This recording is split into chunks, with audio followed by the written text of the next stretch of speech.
Hujan rintik-rintik turun pelan, membasahi kaca depan bus besar yang sedang melaju pelan di jalan gelap. Kabut tipis menggantung di antara pepohonan lebat di kiri kanan jalan, seperti tirai putih yang menelan cahaya lampu depan bus. Di dalam bus udara mulai dingin dan lembab, tapi suasana masih cukup ramai.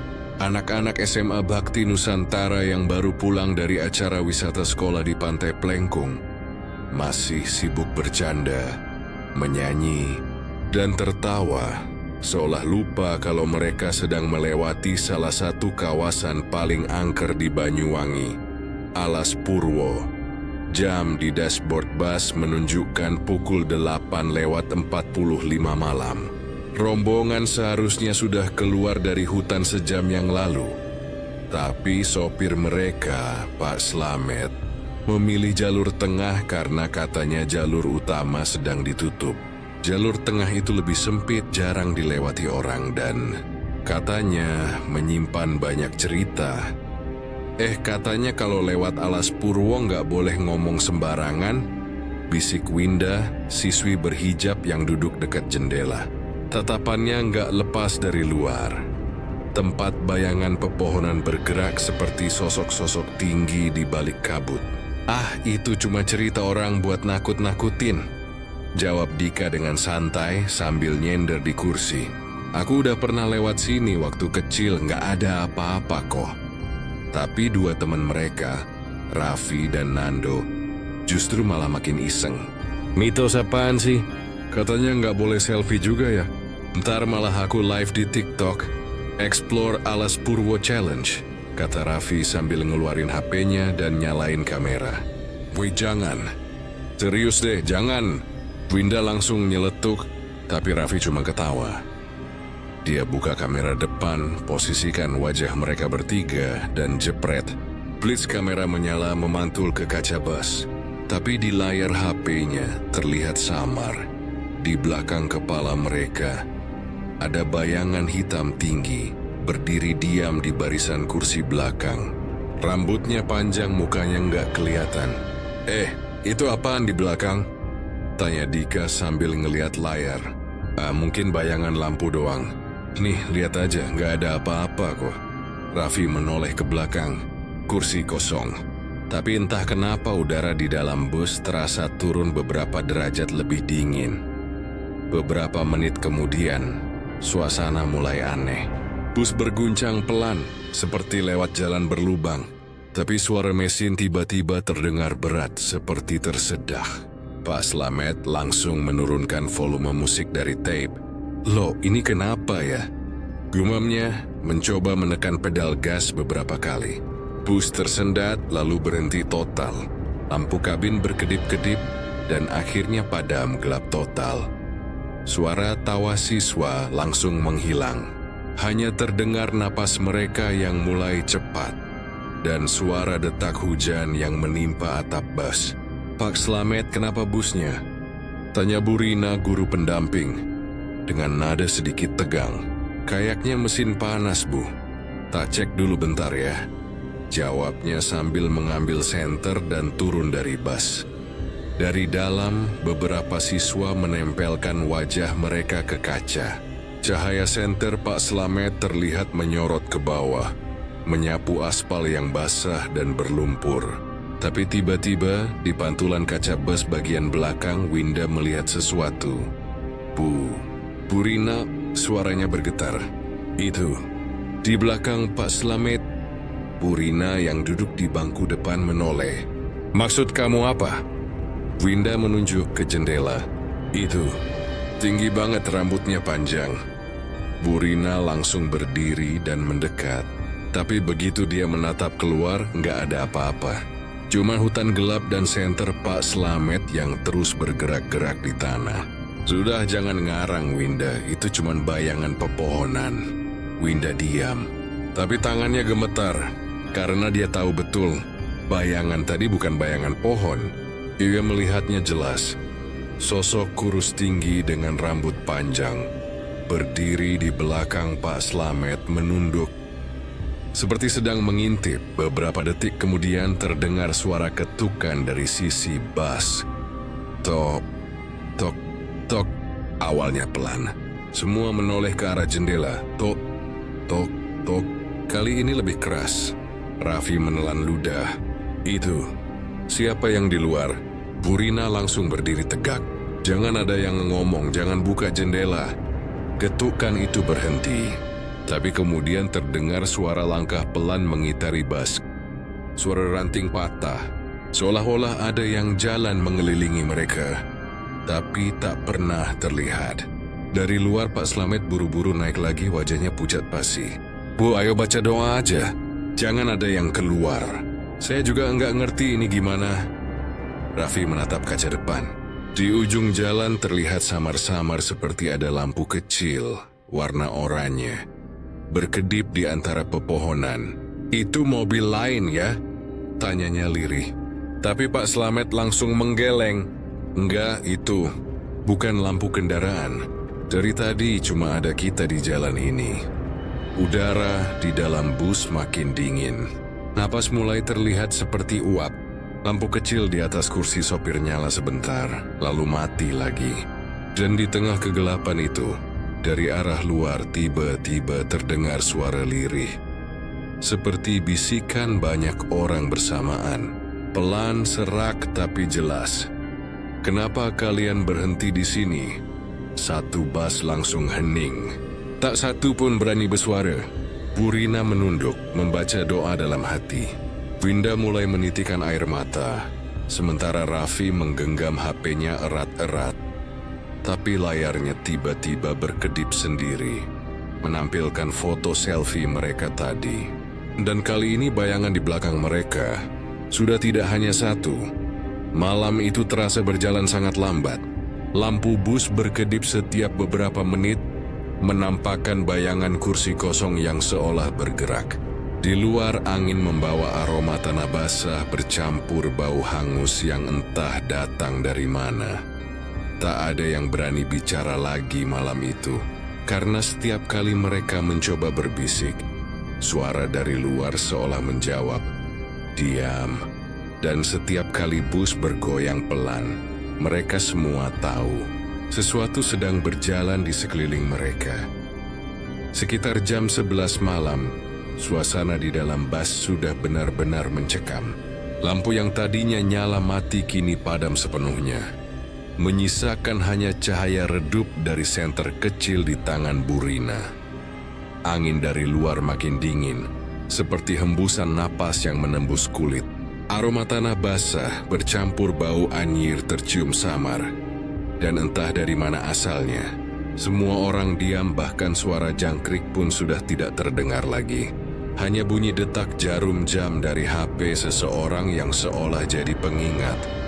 Waktu masih berjalan di tengah kegelapan itu. Raffi duduk di kursinya, tapi sejak beberapa menit lalu, gerak-geriknya aneh. Wajahnya pucat, keringat dingin menetes di pelipis dan matanya kosong. Pandangannya menatap lurus ke depan seperti sedang melihat sesuatu yang orang lain tidak bisa lihat. Winda yang duduk di barisan sebelah sempat melirik. "Raf, kamu kenapa?" bisiknya. Tapi Raffi tidak menjawab. Dia cuma duduk diam. Matanya mulai berkedip pelan dan tanpa peringatan dia berdiri. "Aku mau keluar bentar," katanya lirih, nyaris tanpa ekspresi. Burina yang duduk di barisan depan langsung menoleh. "Hei, jangan. Kamu mau kemana?" serunya dengan nada tegas. Tapi Raffi tetap berjalan pelan menuju pintu bus. Langkahnya lambat tapi pasti, seolah ada yang memanggilnya dari luar sana. Dika dan Nando langsung berusaha menahannya. "Woi Raff, jangan keluar. Ini bukan tempat main-main." Tapi tubuh Raffi terasa dingin dan kaku, seperti orang yang jalan sambil tidur. Begitu pintu bus terbuka, angin dingin langsung menyergap masuk, menusuk sampai ke tulang. Kabut tebal dari luar seperti punya kehidupan sendiri, melayang masuk ke dalam bus dan melilit kaki Raffi. Dalam hitungan detik, tubuhnya menghilang di balik kabut itu, tanpa suara, tanpa jejak. satu bus langsung panik. Beberapa siswa menjerit, sebagian lagi menangis ketakutan. Winda menutup wajahnya sambil terus membaca doa. Ya Allah, tolong. Suaranya gemetar. Burina berusaha menenangkan semua. Tapi wajahnya sendiri sudah pucat. Semua tenang ya. Jangan keluar, tunggu Pak Slamet cari dia. Pak Slamet mengambil senter dan nekat turun dari bus. Langkahnya terdengar cepat di tanah basah. Dari dalam, beberapa anak menempelkan wajah ke jendela, berusaha melihat lewat kabut. Tapi jarak pandang hanya sekitar 2 meter, setelah itu putih total. 5 menit berlalu, tiba-tiba pintu bus terbuka lagi. Dan Pak Slamet naik dengan wajah panik. Bu, jejaknya cuma sampai tengah jalan. Habis di situ, kayak hilang ditelan tanah, Bus Henning. Tak ada yang berani bicara. Burina memejamkan mata, mencoba menenangkan diri. Kita tunggu sampai pagi. Jangan ada yang keluar. Semua baca doa masing-masing. Namun malam tak memberi mereka ketenangan. Udara semakin dingin. Dan entah dari arah mana terdengar suara tertawa kecil. Pelan tapi jelas. Suara itu seperti datang dari jauh, tapi juga terasa dekat, seperti berputar di sekitar bus. Bu, aku dengar suara anak kecil. Bisik Winda sambil memegang tangan Gita. Tangannya dingin seperti es. Sudah, jangan didengerin. Fokus doa aja, ya, kata Burina cepat. Meskipun suaranya sendiri bergetar, matanya gelisah. Menatap ke jendela tapi buru-buru mengalihkan pandangan. Beberapa siswa mulai merasa mengantuk. Tapi anehnya rasa kantuk itu bukan biasa. Seperti dipaksa tidur. Kepala mereka satu persatu mulai menunduk, mata terpejam. Suasananya seperti hipnotis massal. Hanya Dika dan Winda yang masih terjaga. Mereka saling pandang, bingung dan takut. Tapi kemudian dari luar jendela muncul sesuatu. Winda menatap keluar dan dadanya langsung sesak. Di tengah kabut putih berdiri sosok Raffi. Tubuhnya kaku, matanya terbuka lebar, tapi pandangannya kosong. Senyumnya tipis, aneh, seperti bukan senyum manusia. Bu, itu Raffi, teriak Dika spontan. Semua yang masih sadar langsung menoleh. Burina pun ikut melihat ke arah jendela. Tapi saat matanya menemukan tempat yang ditunjuk Dika, Raffi sudah tidak ada. Yang terlihat cuma bayangan hitam, melintas cepat di antara pepohonan seperti kabut yang berubah bentuk. Pak Slamet buru-buru mencoba menyalakan mesin lagi. Tangan tuanya gemetar saat memutar kunci kontak. Mesin bus tersendat 2 kali sebelum akhirnya hidup. Tapi suara mesinnya aneh. Lebih berat dan serak, seperti bukan suara mesin biasa. Bus mulai bergerak pelan, melewati jalan yang sama. Namun tak lama kemudian beberapa siswa sadar kalau pemandangannya terasa familiar. Pak, kayaknya kita udah lewat sini deh, ujar Nando pelan. Masa iya? Jalannya kan cuma satu, jawab Pak Slamet dengan suara tegang. Tapi saat mereka memperhatikan lebih teliti, memang benar. Ada pohon besar miring di sebelah kiri, dan batu hitam besar di sebelah kanan. Tempat itu persis seperti yang mereka lewati setengah jam lalu. Bus terus berjalan, tapi setiap kali mereka merasa sudah menempuh jarak cukup jauh, pemandangan itu kembali lagi. Seolah mereka berputar di tempat yang sama, terjebak dalam lingkaran. Pak, ini gimana sih, kita muter-muter aja? Suara salah satu siswa mulai panik. Pak Slamet mengusap wajahnya. Saya juga nggak tahu, Nan. Jalan ini kayak... Sebelum kalimatnya selesai, terdengar suara langkah kaki dari luar. Pelan di awal, lalu makin banyak. Seperti puluhan orang sedang berjalan beriringan di luar bus. Burina berdiri dan menahan napas. Dengan ragu, dia mengintip sedikit dari celah tirai jendela. Seketika dia menutupnya kembali, wajahnya pucat seperti melihat hantu. Anak-anak, jangan lihat keluar. Apapun yang terjadi, jangan lihat keluar. Katanya keras, semua langsung menunduk. Tapi suara langkah itu semakin jelas mengelilingi bus. Kadang terdengar dekat, seperti tepat di luar pintu.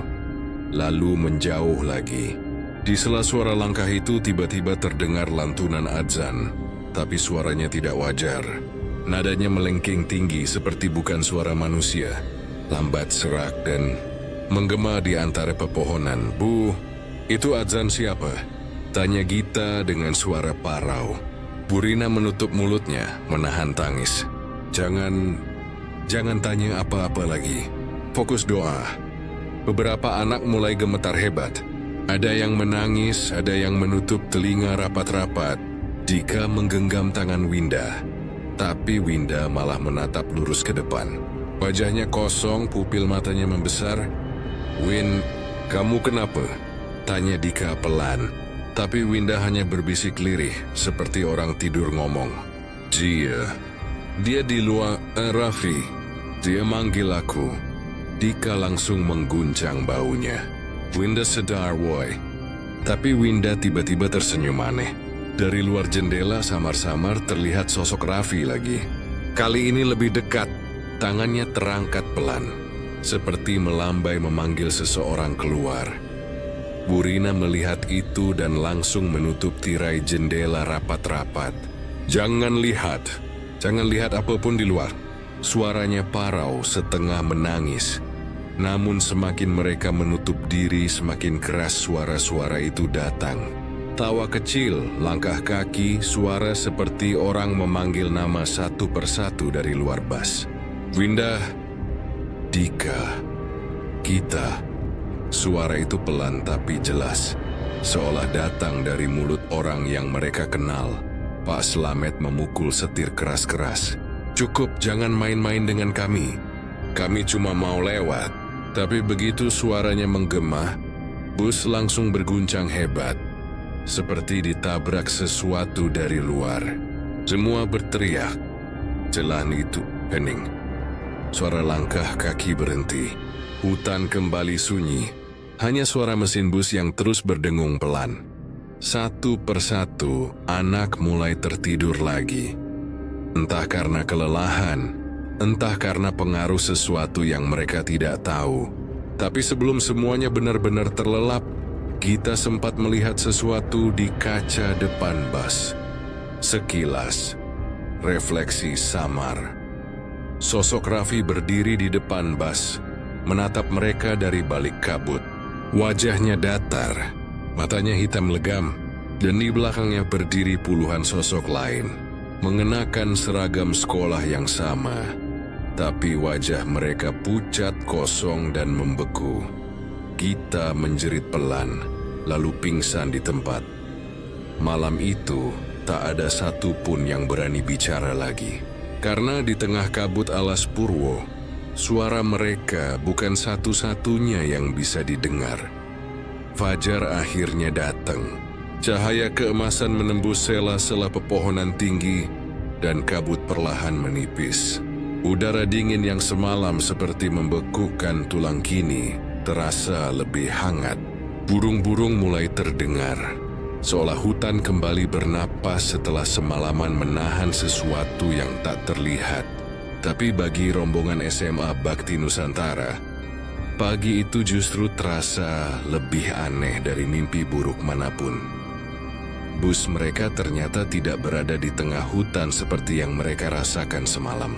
Bus itu kini terparkir di tepi jalan besar, di pinggir aspal yang sudah ramai dilalui truk dan motor warga yang melintas menuju Banyuwangi. Tidak ada lagi pepohonan rapat yang menjulang tinggi seperti semalam. Tidak ada suara aneh atau kabut pekat yang melingkupi pandangan. Seolah semuanya hanya mimpi. Dika keluar pertama kali dari bus, masih dengan mata lelah dan wajah kusut. "Pak, kok bisa di sini?" tanyanya pelan menatap sekitar yang sekarang terang benderang. Pak Slamet ikut keluar, mengelus pelipisnya yang berkeringat dingin. "Saya juga nggak ngerti, Dik. Tadi malam, saya masih lihat pohon-pohon tinggi. Kita jelas belum keluar dari hutan. Bu Rina yang masih tampak pucat berdiri di depan pintu bus. Dan napasnya masih tersengal. Matanya sembab karena tidak tidur semalaman. Yang penting kita semua aman dulu, katanya lirih mencoba tegar. Tapi kalimat itu langsung gugur ketika ia sadar sesuatu. Sungguh. Mana Raffi? Semua langsung saling menatap. Winda memeriksa ke belakang, memanggil nama teman-temannya satu persatu. Tapi tak ada jawaban dari beberapa kursi kosong. Bu, Nando juga nggak ada. Sama Lila, mereka bertiga nggak ada di bus. Jantung Bu Rina serasa berhenti. Astaga, gumamnya. Kapan mereka keluar? Dika langsung berdiri panik. Raffi semalam sempat aku lihat di luar, Bu. Tapi aku pikir cuma halu. Terus Lila sama Nando, tadi malam mereka tidur di kursi belakang. Semua yang mendengar langsung gemetar. Satu persatu siswa mulai menangis lagi. Bu Rina mencoba menenangkan, tapi matanya sendiri sudah berkaca-kaca. Tanpa pikir panjang, ia menghubungi warga sekitar untuk minta bantuan. Tak lama kemudian beberapa warga datang bersama petugas kepolisian setempat. Mereka membawa kendaraan off-road kecil dan perlengkapan pencarian. Kalau mereka masuk ke dalam hutan alas Purwo, harus cepat, Bu, kata salah satu petugas. Tempat itu tidak biasa. Kadang orang bisa tersesat di jalur yang nggak kelihatan. Purina hanya mengangguk pelan. Tolong, Pak, temukan anak-anak saya. Pencarian dimulai sejak pagi. Menelusuri jalan setapak yang dipercaya menuju ke arah mereka terakhir kali terlihat. Beberapa warga ikut membawa anjing pelacak. Hutan di pagi hari terlihat jauh lebih damai. Tapi bagi yang tahu, alas Purwo punya sisi yang tidak bisa dijelaskan. Beberapa warga bahkan enggan masuk terlalu jauh. Mereka berhenti di batas tertentu dan berbisik lirih. Cukup sampai sini aja, Pak. Dalam sana udah beda dunia. Sementara itu, di tepi jalan, sisa rombongan menunggu dengan cemas. Bu Rina duduk di kursi depan bus menggenggam tas kecilnya erat. Ya Allah, lindungi mereka. Bisiknya berulang kali di waktu berjalan lambat. Matahari naik tinggi tapi rasa takut tetap menggantung di udara. Hingga akhirnya, sekitar jam 2 siang, salah satu petugas datang berlari dari arah hutan sambil berteriak, "Ketemu, anak-anaknya ketemu!" Semua langsung berdiri. Bu Rina hampir jatuh saat mendengar kabar itu. Mereka bergegas menghampiri titik temu di tepi hutan. Dan di sana, tahu, 3 orang siswa duduk di bawah pohon besar, diam tak bersuara. Tubuh mereka kotor penuh lumpur, pakaian sobek-sobek, dan wajah mereka sangat pucat. Tapi yang paling membuat bulu kuduk berdiri adalah ekspresi mereka. Mata kosong menatap jauh, tanpa fokus. Seperti tidak mengenali siapapun di sekeliling mereka. Bu Rina memanggil dengan suara lirih, tapi ketiganya tidak bereaksi. Hanya Lila yang menunduk pelan, bibirnya bergerak tanpa suara. Ketika petugas mencoba menenangkan dan memberi minum, ketiganya mulai bicara bersamaan. Pelan berulang-ulang. "Jangan manggil nama di sini. Jangan manggil nama." Kalimat itu terus mereka ucapkan seperti kaset rusak. Semua yang mendengar langsung bergidik ngeri. Petugas cepat membawa mereka keluar dari area itu dan ke puskesmas terdekat. Di sana mereka dirawat dan diberi cairan infus karena kelelahan dan dehidrasi. Tapi sampai sore mereka tetap belum banyak bicara. Hanya duduk dengan pandangan kosong. Baru menjelang malam, Raffi mulai sadar sepenuhnya. Tubuhnya masih lemah, tapi suaranya sudah bisa terdengar meski pelan. Bu Rina mendekat dan memegang tangannya. "Nak, kamu ingat apa yang terjadi?" Raffi menatap langit-langit sebentar, lalu matanya beralih ke wajah gurunya. "Saya dengar suara, Bu, suara perempuan, lembut banget kayak suara Lila waktu manggil saya dari luar bus. Katanya, 'Raf, sini sebentar.' Lihat deh, indah banget di luar. Saya pikir itu beneran lila, Bu. Saya buka pintu dan keluar. Bu Rina menelan ludah. Terus, Raffi menatap kosong, nadanya mulai bergetar. Di luar, saya lihat ada jalan setapak di antara pepohonan. Cahaya dari tanahnya kayak kuning keemasan. Di ujungnya, ada orang-orang berpakaian putih jalan pelan ke arah masjid tua. Masjidnya besar tapi setengah rusak. Mereka semua melambai ke saya. Senyum. Ada suara yang bilang, ayo ikut, nggak usah takut, saya jalan, Bu. Rasanya tenang banget, kayak ditarik. Tapi begitu sadar, saya sendirian. Gelap, saya dengar suara azan aneh lagi. Terus saya lari. Setelah itu nggak ingat apa-apa. Bu Rina menatap Raffi lama, merinding dari ujung kaki sampai kepala. Ia tahu cerita itu bukan hal yang bisa dijelaskan dengan logika. Petugas hanya mencatatnya singkat sebagai disorientasi akibat kelelahan dan halusinasi. Tapi warga sekitar yang mendengar cerita itu hanya saling pandang. Tidak ada yang berkomentar. Beberapa hari kemudian, rombongan sekolah akhirnya kembali ke kota mereka. Tapi suasana di bas sunyi. Tidak ada yang bernyanyi atau bercanda lagi. Bahkan Pak Slamet tidak berani memutar musik seperti biasa. Semua hanya menatap keluar jendela, seolah takut kalau melihat pantulan apapun. Sekolah pun resmi membatalkan semua rencana wisata ke Banyuwangi untuk tahun-tahun berikutnya. Bu Rina bahkan menyarankan agar tidak ada kegiatan apapun yang melibatkan perjalanan malam melintasi Alas Purwo. Bus yang mereka tumpangi malam itu katanya masih disimpan di garasi milik sekolah. Tidak ada yang berani memakainya lagi. Sopir lain bilang, mesin bus itu masih bisa nyala, tapi selalu mati sendiri setiap jam 9 malam. Waktu yang sama ketika mereka mulai masuk ke dalam hutan malam itu.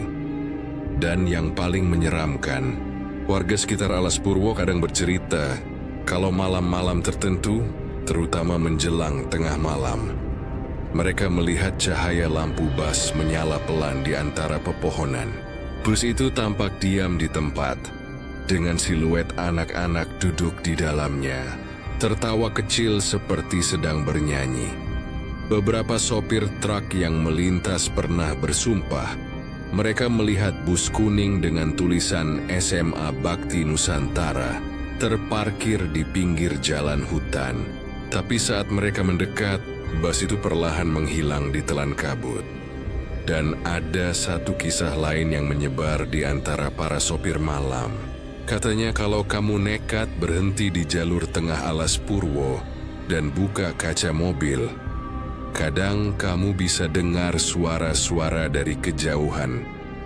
Tawa anak-anak muda, percakapan ringan, bahkan suara guru yang menenangkan.